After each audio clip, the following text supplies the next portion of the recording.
untuk mempelajari pangkal yang ketujuh, yaitu pangkal Hitpael. Sebelumnya kita akan mengucapkan doa pagi di dalam bahasa Ibrani. Apakah sudah hafal, saudara-saudara?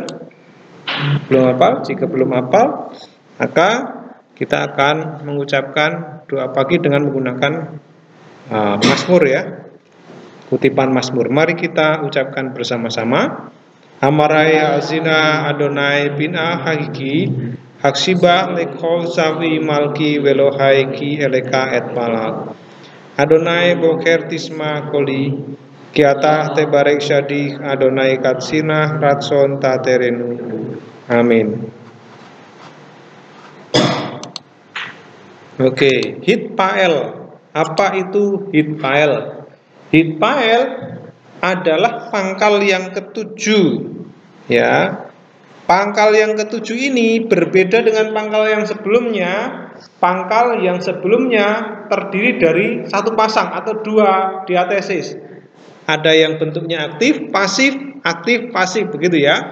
Hal punya nipal, piel punya pual, hifil punya hoval. Tetapi di sini Hitpael hanya satu, ya. Hitpael hanya satu, tidak ada bentuk pasifnya. Mengapa?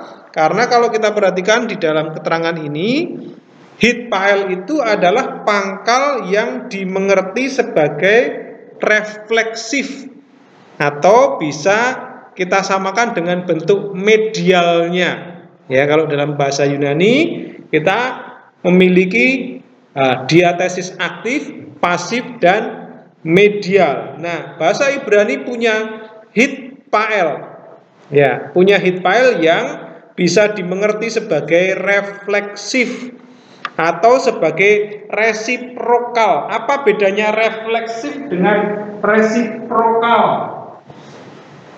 Kalau refleksif dalam bahasa Indonesia akan kita terjemahkan dengan menambahkan kata diri sendiri, ya, diri sendiri, atau memiliki makna bahwa pelaku melakukan tindakan yang berakibat atau yang mengenai diri sendiri atau yang kembali kepada dirinya sendiri. Itu namanya refleksif. Contoh, saya telah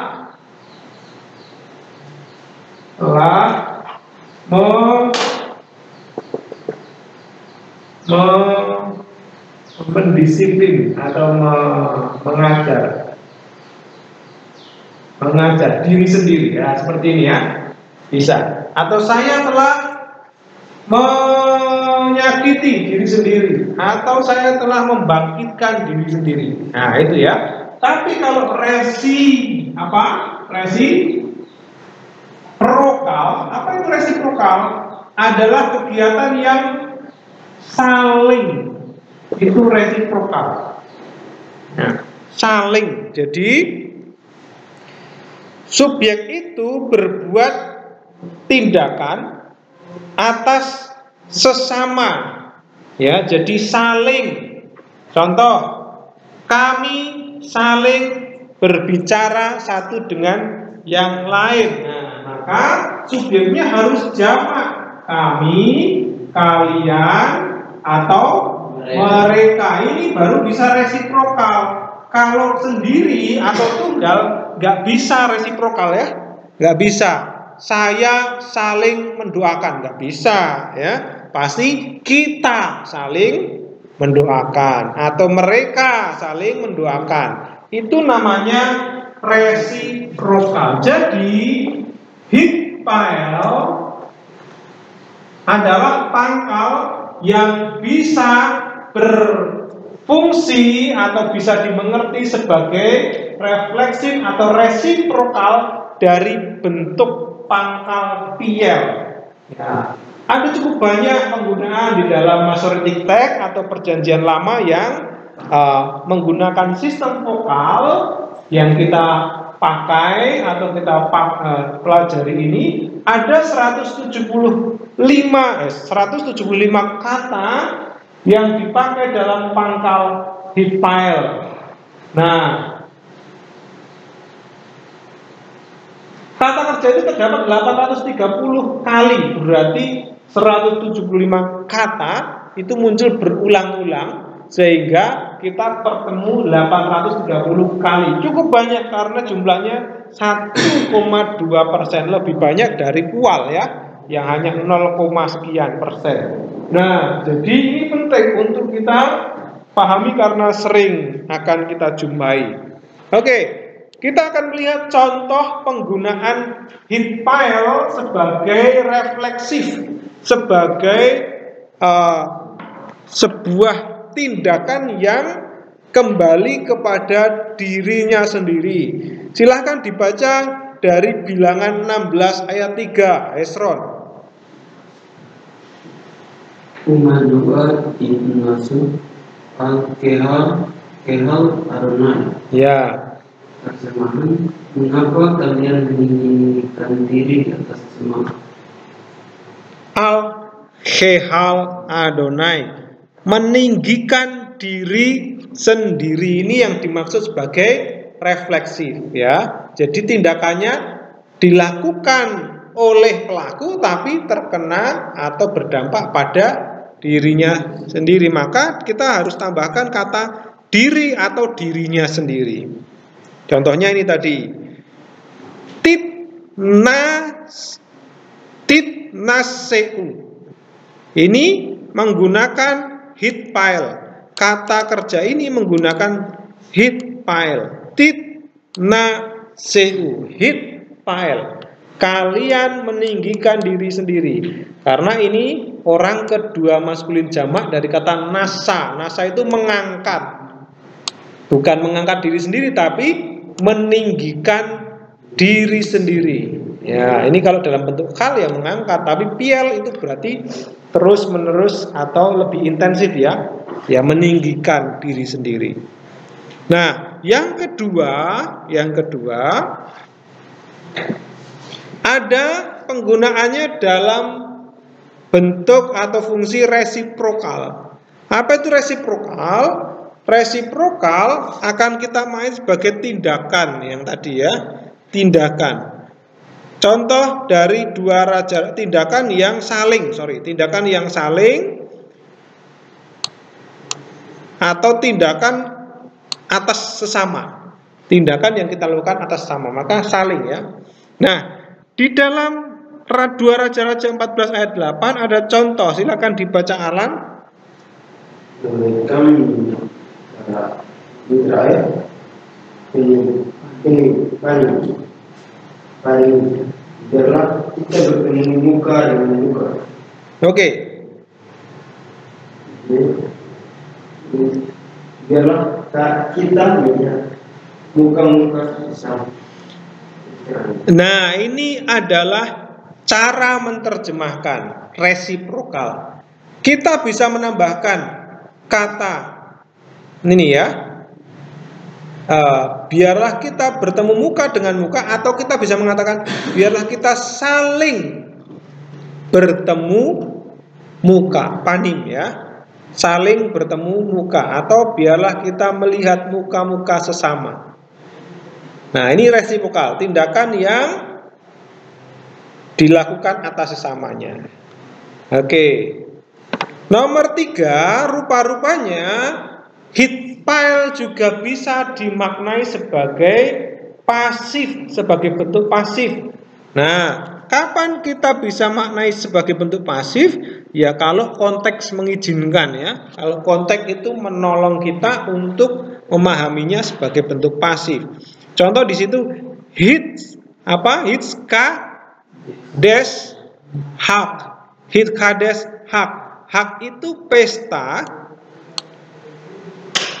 Ada makef, maka di sini akan kita terjemahkan sebagai pasif, bukan merayakan pesta, tapi pesta dirayakan. Oke, bukan pesta merayakan dirinya sendiri ya, bukan, atau pesta saling merayakan juga bukan, tapi ini bisa dimaknai sebagai pasif ketika di situ konteks mengizinkan. Contoh lagi, di situ ada kata Sorry. Nomor 4, heat pile juga rupa-rupanya bisa diterjemahkan seperti bentuk kal, yaitu bentuk aktif sederhana. Wah, ternyata bisa pasif, bisa aktif ya. Ini contoh di dalam 1 Raja-Raja 8 ayat 33. 1 Raja-Raja 8 ayat 33. Silakan dibaca Pak Yoksan.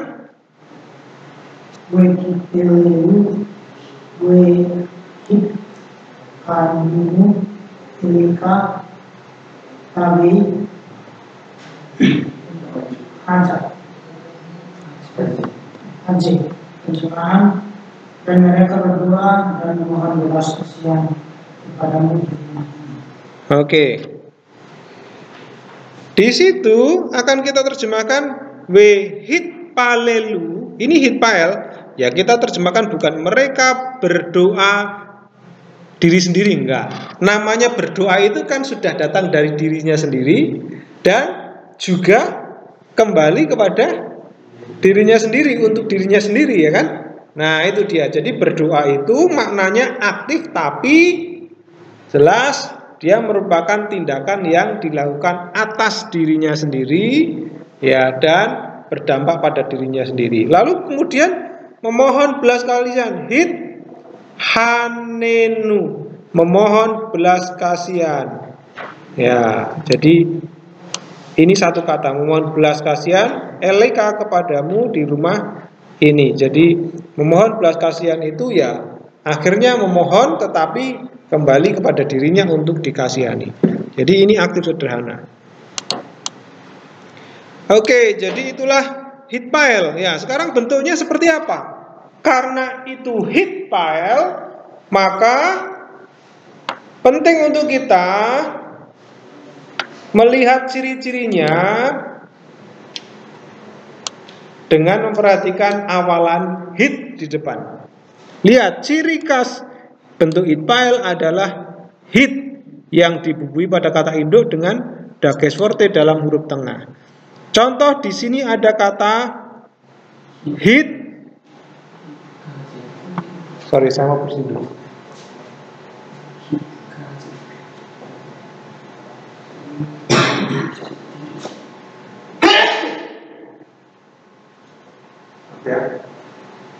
Oke. Heat hasek. Nah, heat hasek. Ini dari kata dasar apa? Hasak atau menjadi kuat, ya. Hasak itu menjadi kuat atau menguatkan. Karena ini kata kerja statif menjadi kuat atau kuat, maka dalam bentuk heat pile itu bisa kita terjemahkan menguatkan diri sendiri. Nah, ini dia. Seperti medial ya. Nah, ciri-ciri heat muncul di dalam awalan kalimat. Semuanya menggunakan heat. Bagaimana dengan imperfect? Imperfect tidak menggunakan heat karena imperfect punya awalan tersendiri ya. Tapi hampir mirip. Yit, tit, tit, et, yit, tit, tit, tit, nit. Nah, semuanya menggunakan it ya. Masih sama. Akhirannya masih sama. Imperatif menggunakan heat lagi. Koortatif menggunakan et dan nit. Ya, koordinatif ya. Jasif juga menggunakan yit. Lalu partisip menggunakan mit. Itu ciri-ciri partisip. Partisip seringkali diawali dengan ciri khusus yaitu adanya mem ya, mem. Tapi kalau heat pile kita tambahkan mit. Mudah ya melihat ciri-ciri khususnya ya. Nah, jadi yang partisip memiliki awalan mit, sedangkan yang infinitif kembali ke heat lagi. Nah, itu ciri-cirinya. Ciri-ciri sudah, terjemahan sudah. Ya, ini adalah catatan mengenai ciri-ciri tadi. Nah, ini ciri-cirinya. Lalu ada kosakata yang akan kita gunakan di dalam latihan soal di bawahnya. Ada kata khaba atau dalam bentuk nifal nikhba, artinya menyembunyikan diri. Tetapi dalam bentuk hifil hanya akan menyembunyikan saja. Kalau bentuk heat pile menyembunyikan diri sendiri.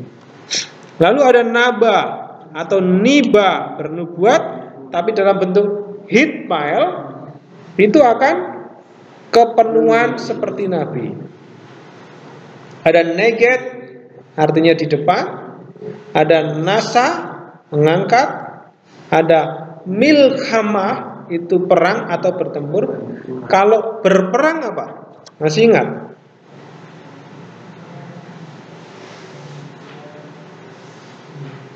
Kalau berperang apa? Kalau milhamah itu perang, kata bendanya. Kalau berperang,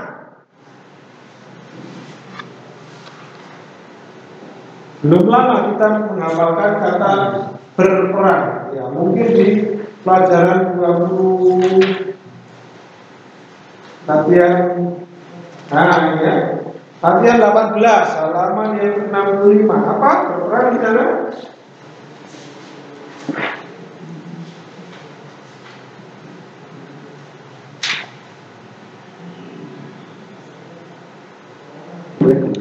Apa?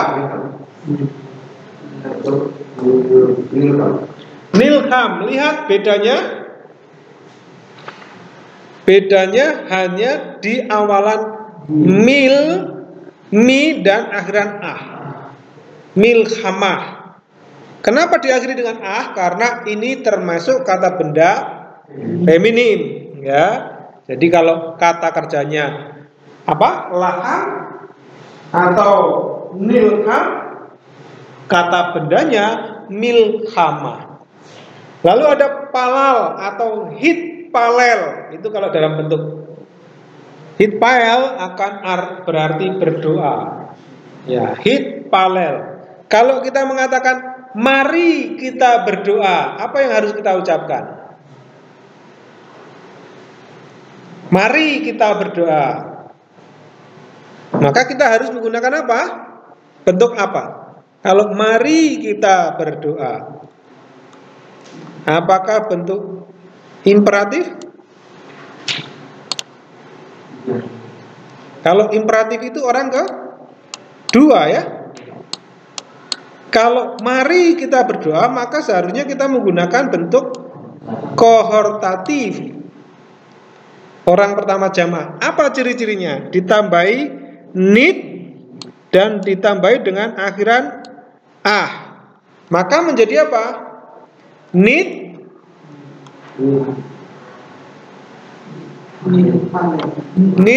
palelah.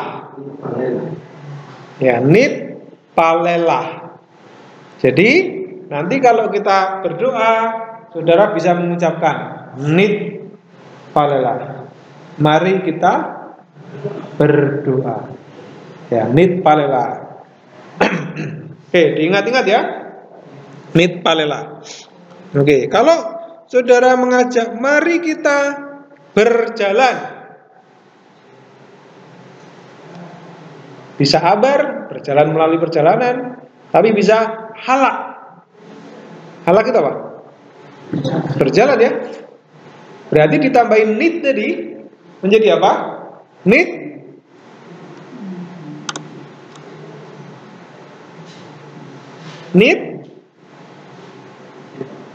Nit apa? Nit halekah. Halak, ya. Halak jadi nit halekah. Ya, nit halekah. Ini mari kita berjalan. Mari kita berdoa. Apa tadi? Nit palela.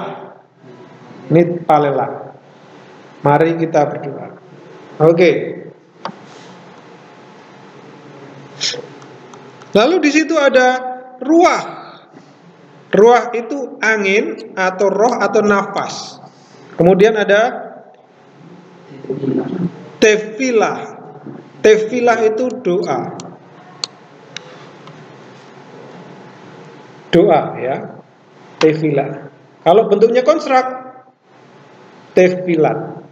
Ya, tefilat. Oke, itu adalah kosakata yang akan kita jumpai di dalam latihan-latihan yang ada di bawahnya. Perhatikan kita sudah belajar 7 pangkal kata kerja. Diingat, sekarang 7 itu bisa kita jumpai di dalam latihan soal. Jadi ini tidak hanya menggunakan hit file saja. Latihan ini tidak hanya menggunakan hit file, tetapi bisa saja menggunakan kal, nipal, piel, pual, hipil, hopal. Tugas saudara adalah menganalisa pangkalnya apa. Pangkal dalam kata kerja itu apa, lalu terjemahkannya sesuai dengan pangkal yang sudah kita pelajari. Oke, sekarang silakan kalau ada pertanyaan sebelum saya lanjutkan dengan tugas-tugas. Kita akan mengerjakan latihan ini. Saya akan bagi nomor 1 itu Pak Yusak, nomor 2 itu Pak Yoksan, nomor 3 itu Pak Arlan, dan nomor 4 itu Pak Esron ya.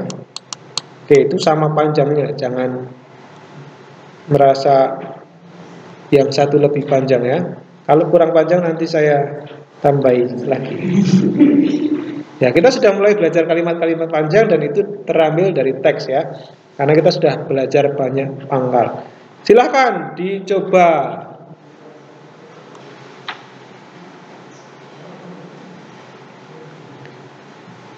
Pertama, saudara harus baca dulu berkali-kali. Lalu amati tanda bacanya. Lalu temukan kata kerjanya dulu. Kalau sudah ada kata kerjanya, temukan subjeknya. Baru kemudian dianalisa.